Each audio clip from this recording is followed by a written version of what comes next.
Bill, can you remember when we used to walk down the street and look and imagine what it could be? And it was just a feeling that we had about what a great place it was going to be.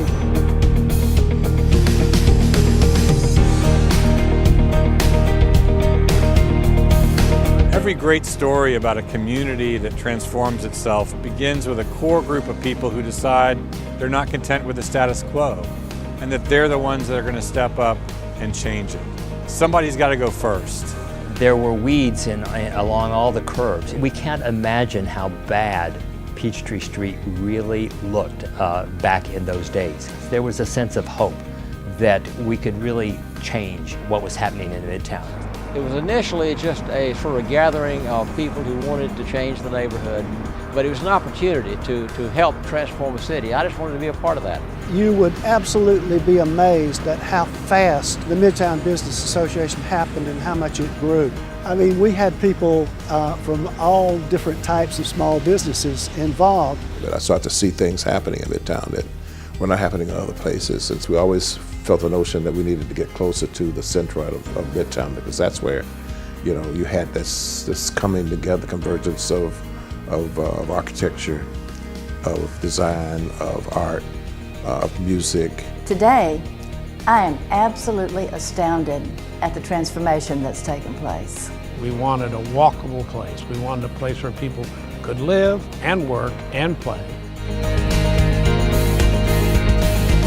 There is actually a roadmap for how the area is supposed to be developed, and that you have individuals who are working here in the community, living here in the community, business leaders, cultural leaders, who are involved in executing it. It's all about sense of place, and I think people that feel that way, they have to have a Piedmont Park.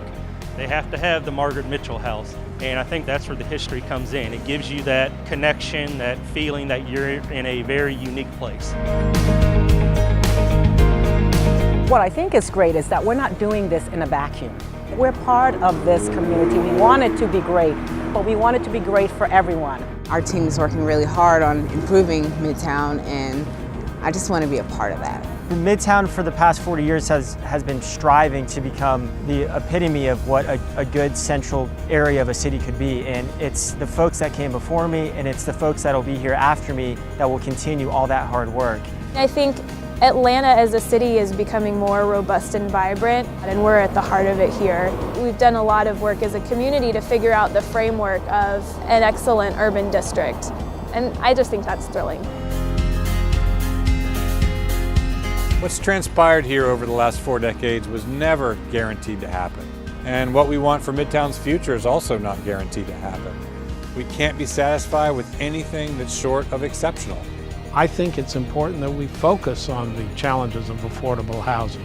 Maybe we need two-way traffic on some of these streets. Maybe we need to start to engage the streets in doing some of the things they really could do.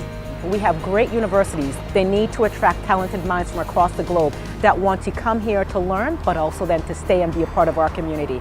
We also need to make sure we don't forget the individuals who need more help. I think the main thing about this is building and continuing to build our sense of community for a broad cross-section of Atlanta.